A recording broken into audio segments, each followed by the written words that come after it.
Try some different stuff out, see what works. C'est à ça que ça doit ressembler le retour de force. Ça. It's made from the feedback of Kevin Magnussen to make it. Okay. We need to have where we test. Salut à tous! Et bonjour. Aujourd'hui, exclusivité mondiale, on va chez...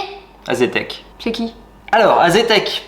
Si t'as dormi dans une grotte, non mais c'est pas une marque qui est très connue du grand public, donc je comprendrais. Azetec, ils font des pédaliers, ils vont sortir bientôt un direct drive, ils vont sortir tout un écosystème. C'est une marque danoise en fait qui à la base n'était pas du tout dans le sim racing. Au départ, ils étaient dans le refroidissement d'ordinateurs, data center et de super ordinateurs. Ils ont par exemple réalisé le système de refroidissement du plus gros super ordinateur japonais. Entre autres, ils ont plein d'autres projets à leur actif. Mais du coup, depuis 2020-2021, ils ont vraiment lancé leur programme SimSports, donc qui comprend du matériel de sim racing, mais ils s'arrêteront pas là, on en reparlera plus tard. Donc c'est une marque qui bouscule un peu les codes, qui a pas peur de sortir vraiment des sentiers battus et d'aller trouver des innovations dans la façon de travailler. Donc c'est pour ça qu'on tenait vraiment à aller visiter, à aller comprendre un peu l'état d'esprit dans lequel ils fonctionnent. Et du coup, on va pouvoir vous montrer toute la visite qu'on a faite, pour vraiment vous expliquer en fait ce qui se passe là-bas. Et nous-mêmes, on va tester de très jolis prototypes.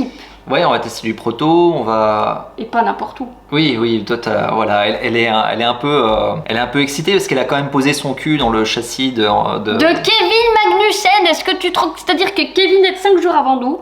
Il était assis dans le châssis. Il dit, oui, voilà, c'est comme ça. Voilà, donc je mets mon petit effectivement, mode et nous, on arrive, j'avance le siège. Bah oui, parce que Kevin est plus grand que toi. Ah, voilà. Mais moi, je fais la même taille. Donc, là, j'ai appris que je faisais la même taille que Magnussen. J'ai chopé un point là. Alors, on passe à la visite, mais avant la visite, voyage. Et là d'un coup hop tu lances le... Il est 3h15 du matin. Nous partons pour l'aéroport. Il fait froid. Ah bah oui, il fait froid. Il fait au moins 15. Il fait 14 degrés. 14 Oui.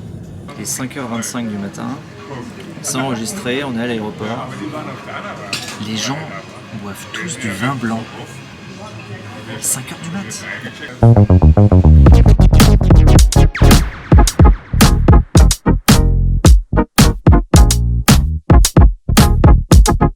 Il pleut.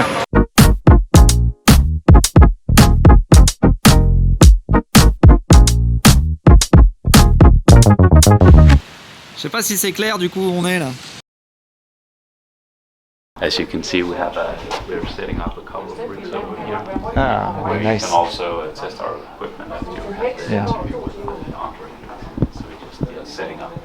So this is just pre-production, as you can see, of the Forte wheel and Yeah. our Invicta wheelbase, and then we have our Invicta pedals down there, so you can try it out. On commence la visite avec les bureaux. Il y a une équipe software donc qui développe leur logiciel qui s'appelle RaceHub, du développement de produits et l'équipe prototypage. As you can see here, we have all this is our SimSports department.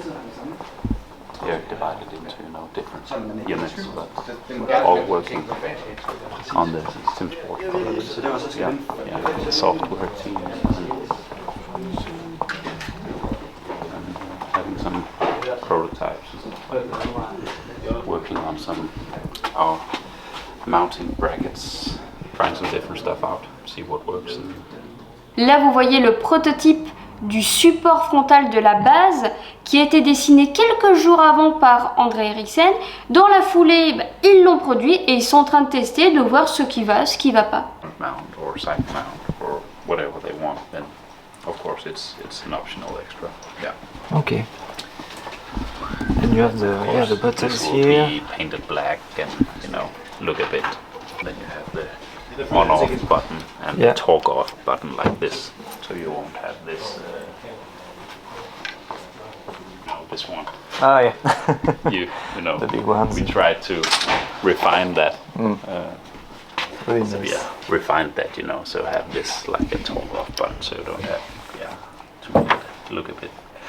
So on this one, it's incorporated in the front mount, and otherwise we will have these that will follow the product that you can, mount here or however you have your stuff mounted. And those are not optional in every. No, they are boxes. with the Okay. Invicta and the Forte wheelbase. Yeah, That's good. because it's 18 Yeah, Newton meter to for have the something to- for the Forte and 27 Newton meter for this one. So you need a torque off. Yeah, But could be yeah, dangerous. Oh, the Pagani.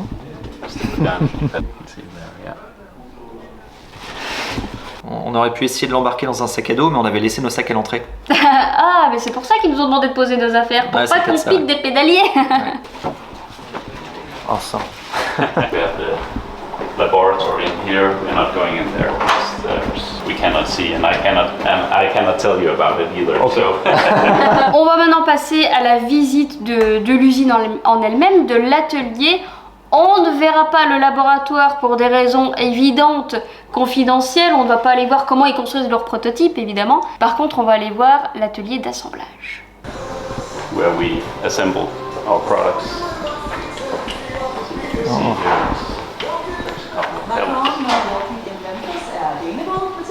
there's a couple of pellets. Yeah, here's the pellets being assembled. So there are a couple of. Incredible.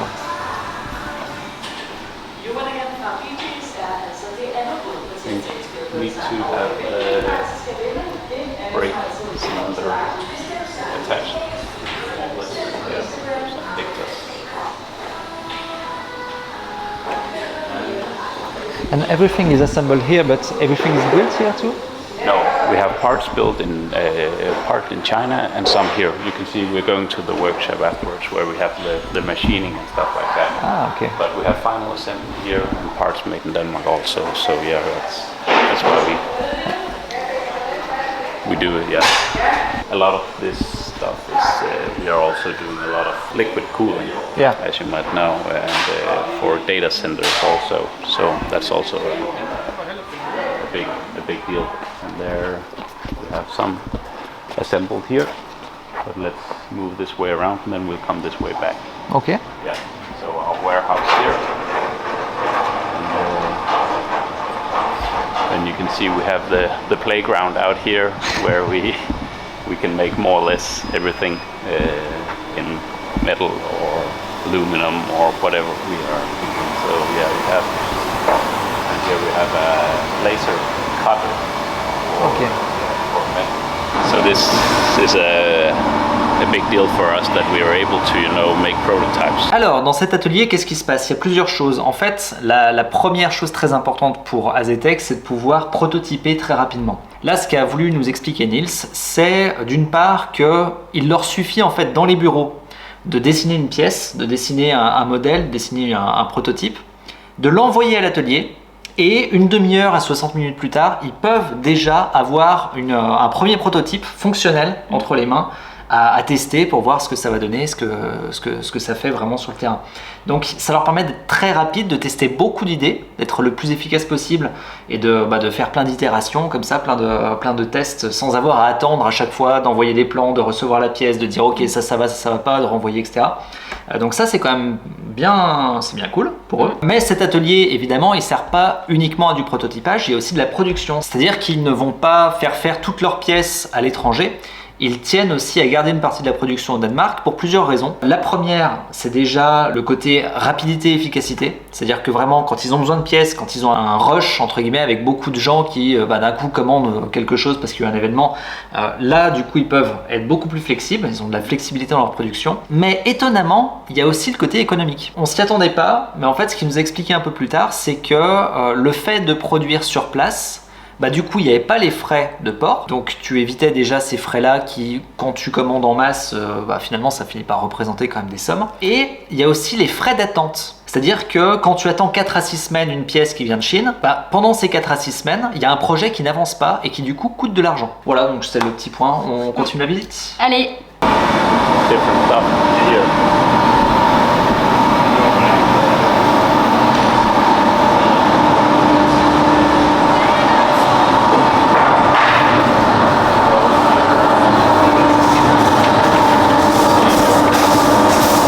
Ouh là là, qu'est-ce que c'est que ce boucan là? T'as vu cette pièce? J'ai vu.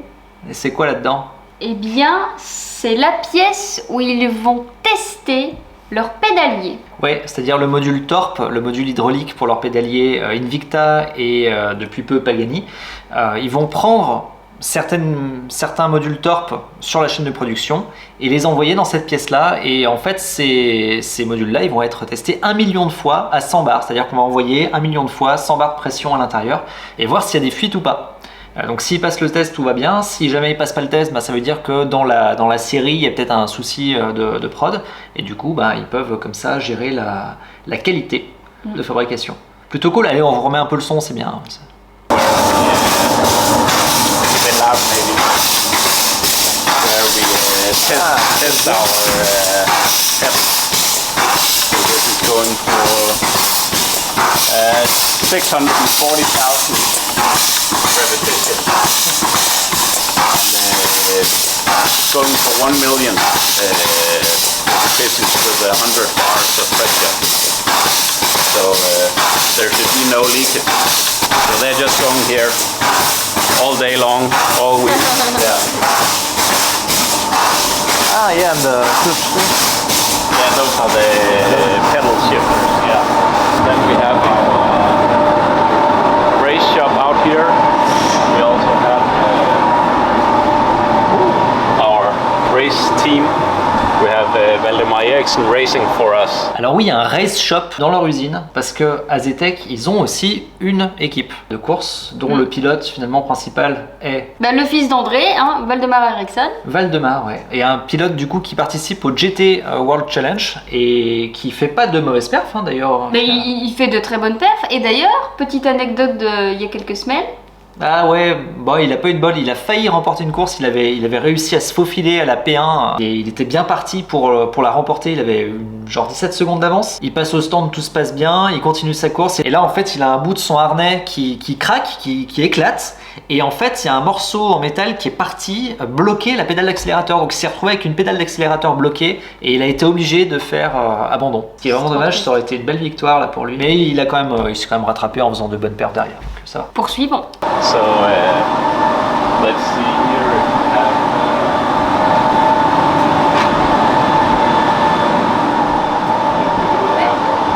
Come this way around.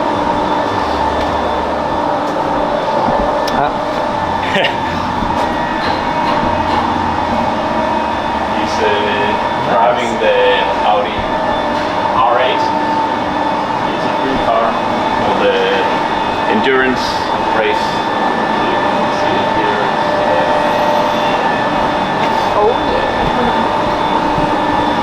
It's a 600 horsepower engine.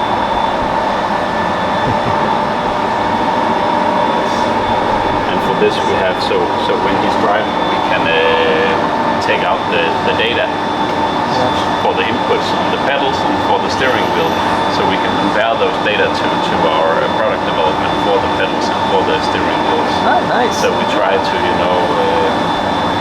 Adapt from the real thing, yeah. make the real race experience, so the brake pressure and all the inputs and yeah. So this is the one he's driving. And that can be parked in the back of this bus And it's- that yes. we use, for when we go at the fairs and trade shows and stuff like that. We can go and we can, with our logo and stuff, yeah. So now he's here trying for Get Speed also. Ah, nice. Yeah. So we have some esports drivers and also Valdemar, the race driver, testing out our equipment up here. Also training for. And this is a prototype too? And No? No, not this one. It's paradise, yeah. Yeah. You can do it. Those are not ours, but Yeah, but you can see what's to compare how our shoes. So in here we're able to weld and bend metal and stuff like that. So welding, bending, we can make most parts, or at least a fully functional prototype. Yeah. And out here we are packing our products. Yeah, with boxes and everything. Put it all together, put it on pallets, and then ship it. We go upstairs. We have an esports academy. Ah, the famous place. Where, Okay. yeah, where kids from town can book Okay, yeah. and come and train Counter-Strike or League of Legends or whatever. Yeah, esports academy. Yeah, 10 full specs. Alienware computers with, of course, Asetek cooling inside. Of course. Yeah, so that's pretty cool. I can C'est stay là qu'il faut here. venir s'entraîner. I can stay here. And then a little lounge area where you can watch some TV or play PlayStation or something like that. The thing that nice. started the company with a compressor cooler from a fridge where you freeze your CPU to minus 20 degrees or something like that. So liquid cooling and some operations, but Ok. that's just And then in here is where marketing is and finance, where you put your codes. We can finish up. Et à côté d'ailleurs, dans les bureaux juste à côté, vous avez les gars qui gèrent le SAV aussi. Donc il y a 3 personnes qui sont dédiées au SAV, qui sont sur place, qui ont les produits dans les mains et qui peuvent vous répondre vraiment rapidement. Et ils mettent vraiment un point d'honneur à répondre le plus vite possible et répondre de façon vraiment précise en mettant des photos, pourquoi pas parfois des petites vidéos de comment régler les choses, etc. quand ils sont des demandes. Donc bien, c'est bien qu'ils aient pas envoyé ça sous-traité à une équipe. Ah non, là c'est eux, et puis pour avoir échangé avec eux, c'est vrai qu'ils sont vraiment aux petits soins et on voit qu'ils ont envie de nous montrer. Je me souviens de Casper à la fin, il disait attendez, je Attends, vous sais pas. je te montre comment ça marche le Regarde, truc. Il était fais-le. heureux de nous montrer et c'était génial d'ailleurs parce qu'il nous a bien expliqué comment ça fonctionnait tous les réglages Ouais. des pédaliers. Mais il était, tu vois que c'est des passionnés en fait les gars à l'intérieur. C'est pas des gars qui sont là juste pour remplir leur taf et rentrer chez eux quoi. Non, ils prennent vraiment le temps. Là, je me souviens, tous les bureaux étaient fermés, tout le monde était parti, qui nous expliquaient encore des choses. On voit qu'ils ont envie de vraiment de partager ce qu'ils savent. Bon, est-ce qu'il serait pas temps peut-être de passer à la phase de test matériel? Oui, on va aller dans le châssis de Kevin Magnussen. Oui, c'est là. Il a posé ce fesse-là. Il a conseillé pour toute la conception. Tiens, voilà, il faudrait faire comme ça, il faudrait faire comme ci, il faudrait faire comme mi. Elle a un Parce problème que- avec les culs de pilote de Formule 1, j'ai l'impression, parce que Mais ça tu t'a marqué comprends, cette histoire. il est assis là, il donne des conseils, il dit bah voilà, ça ressemble à ce que je vis vraiment dans mon quotidien.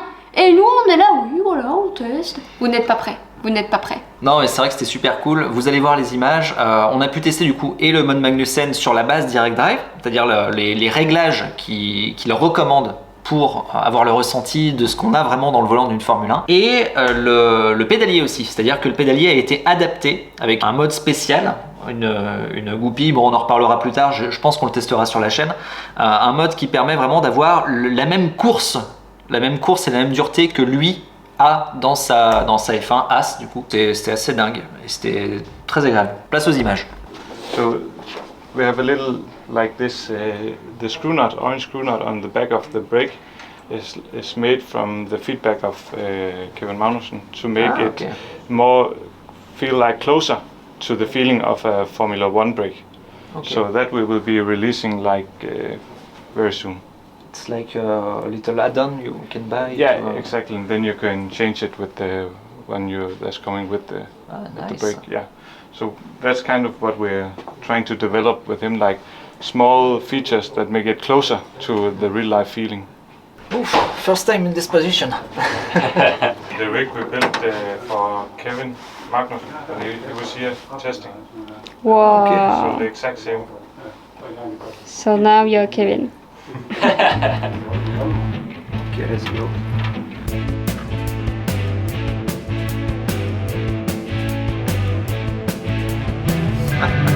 So close. C'est génial ce truc. C'est génial. Is this the Magnussen mod for the force feedback? Yes, it is.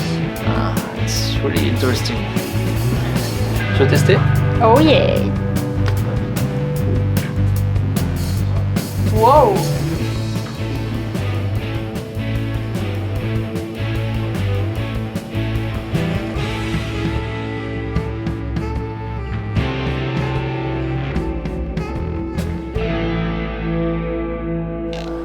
And also you can see a little bit of scratches. On Yeah, the- because maybe.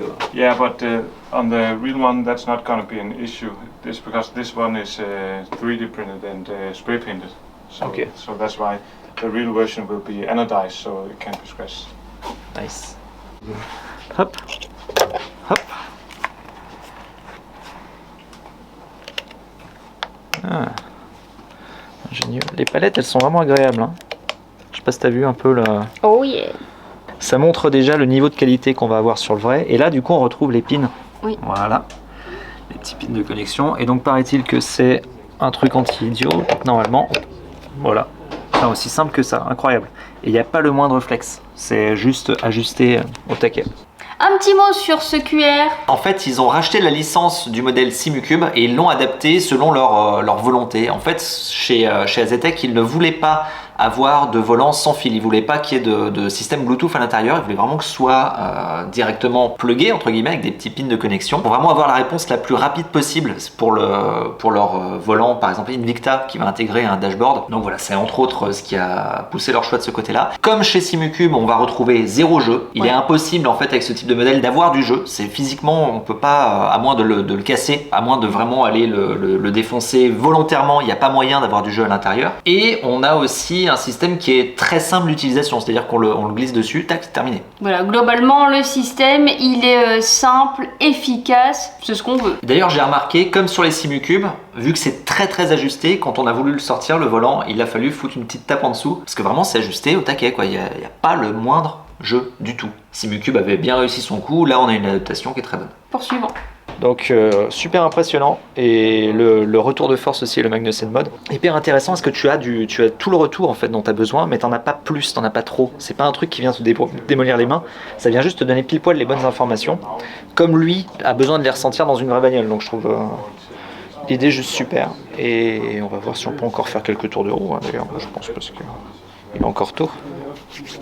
Ouais, c'est ça. Tu ressens vraiment tout, mais sans que ce soit violent. C'est toujours ultra doux, mais c'est très précis. C'est du pur plaisir, ouais. C'est à ça que ça doit ressembler le retour de force.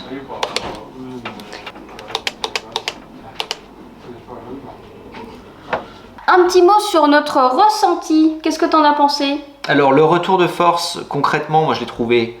vraiment les termes qui me sont venus en tête, c'est solide, c'est-à-dire que c'est consistant, c'est massif entre guillemets, sans être violent, c'est-à-dire que c'est solide mais c'est doux et extrêmement précis. Et du coup, Casper qui nous expliquait ça, parce que moi j'étais très surpris, hein, qu'il y ait aussi peu de force entre guillemets, que ce soit pas que j'ai pas besoin de faire de la muscu. Et Casper nous a dit, bah nous aussi on a été très surpris. Magnussen nous expliquait que bah non, il fallait vraiment dans le volant d'une Formule 1, t'as pas de force extrême, t'as vraiment de la précision, t'as de la finesse, mais ils veulent pas faire la muscu des bras, déjà qu'ils se prennent léger dans la gueule et qu'ils se prennent le coup dans tous les sens. Moi, le retour que je peux faire, c'est comme toi, d'abord, c'est précis, c'est surtout extrêmement doux. Oh, c'est très doux, mais on a plein de détails, c'est très précis, très agréable finalement. Moi on a été finalement tout de suite performant avec, donc T'as battu leur record. Oui, j'ai battu le record d'Azetec. Bon, c'était le record des ingés, hein, c'était pas le record de Magnussen, mais le record des ingés, ouais, je l'ai battu. Voilà. Qu'est-ce qu'on a appris? Et on a appris que c'est une marque finalement qui cherche toujours à aller un peu plus loin. C'est-à-dire que quand ils font des pédaliers, ils cherchent à les faire différemment. Ils veulent pas se contenter de faire pareil qu'à côté. Ils veulent vraiment aller changer quelque chose, aller comprendre quelque chose d'autre, aller innover un peu dans un sens. Quand ils font des bases, ils se contentent pas de juste aller prendre des pièces de telle marque et de les assembler. Ils veulent toujours apporter quelque chose de plus.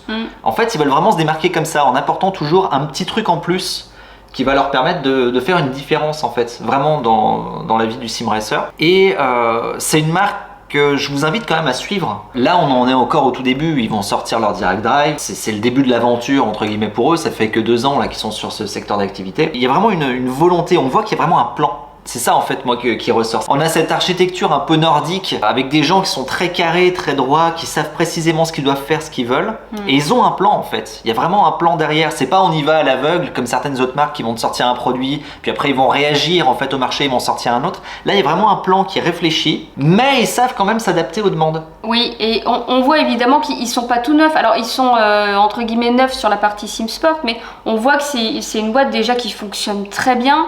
Ils sont intelligents, ils sont ambitieux. Ils ne peuvent que nous surprendre dans le bon sens du terme. Bah, ils peuvent que nous surprendre parce que effectivement, oui, c'est pas une boîte, c'est pas des petits jeunes qui débutent, c'est une boîte qui est cotée en bourse, AZTech. Et puis ils savent aller chercher qui il faut, parce qu'il faut quand même aller le faire, d'aller chercher un pilote de Formule 1, viens tester la partie sim racing et oui, tu nous dis. Et ils se contentent pas, voilà, parce que tu as certaines marques, vous en connaissez sûrement, des marques comme ça, qui prennent des pilotes, mais c'est juste pour le marketing. Quand c'est juste on met le nom de la personne dessus ou alors on lui dit vas-y dis que notre truc est génial et c'est bon. Là non, ils ont même pas d'ailleurs de produit siglé Magnussen. C'est Magnussen est là pour les aider sur la technique et sur le logiciel. Donc j'ai trouvé ça vraiment une approche différente. Voilà, j'ai trouvé une approche différente par rapport aux autres grosses marques. Je compare pas ça aux petits artisans comme par exemple l'NSH qu'on a visité il y a pas longtemps. Ça n'a rien à voir, d'accord, dans la philosophie, etc. Mais je comparerais ça avec d'autres grosses marques qu'on connaît tous. Là, il y a une approche qui est différente, qui est un peu plus... on veut faire autrement, on veut changer les choses, on veut apporter du plus. Je trouvais ça intéressant. Parlons des perspectives d'avenir d'AZTech. Il y a pas mal de choses. Alors déjà, il y a toute une gamme de produits qui va arriver. On a vu certains prototypes. Mais nous, voilà, on peut nous rien dire. pas Bon, le on sait qu'il y a des produits qui arrivent. On a vu des produits très sympas qui vont arriver. Il va y en avoir pour tous les goûts. Ils vont changer de quartier général, ils ont besoin de s'agrandir, donc ils sont en pleine construction. Là, on vous montre des images de ce qui va arriver en 2024. Voilà, ils sont en pleine construction. Et il y a d'ailleurs un écran qui leur montre toute la construction. Donc, ils peuvent voir en temps réel comment les bureaux sont en train de se construire. Ils ont un plan, ils comptent le respecter et ils agrandissent parce que le plan va les mener beaucoup plus loin, quoi. Pour conclure, eh bien, un grand merci à AZTech de nous avoir permis de venir, de nous avoir permis de visiter tout, que ce soit les bureaux, les usines, on a tout vu, on a eu des interviews, on a pu discuter avec des ingénieurs et qui ont pris un temps de nous expliquer tout. Mais il était hors de question qu'on parte sans avoir eu les dernières explications du pédalier. Ouais, c'est ce qu'espérait super. Mais à la limite, les lumières se fermaient. Non, attends, je t'explique quand même comment ça marche. Tout le monde s'était barré. Non, il nous expliquait encore des choses. Il voulait vraiment transmettre. C'était super cool. Donc merci à Casper, merci à Andreas, un gros merci à Denis qui nous a aidé à faire tout ça. Un gros merci à Nils qui nous a fait la visite, qui nous a expliqué plein de choses, qui nous a montré quelques prototypes qu'on peut pas. Voilà. Un gros merci à André aussi qui nous a permis de faire une bonne interview, une grosse interview. Il nous a consacré vraiment pas mal de temps, donc un gros merci à lui. Vous verrez ça la semaine prochaine. Merci d'avoir suivi cette vidéo. Abonnez-vous à la chaîne. Tout abonnement, le moindre petit clic que vous allez faire, ça va nous permettre d'avoir du poids pour pouvoir aller contacter d'autres marques de ce type-là, de vous montrer ce qu'ils font, comment ils construisent. Et on se retrouve la semaine prochaine pour une nouvelle vidéo. À plus.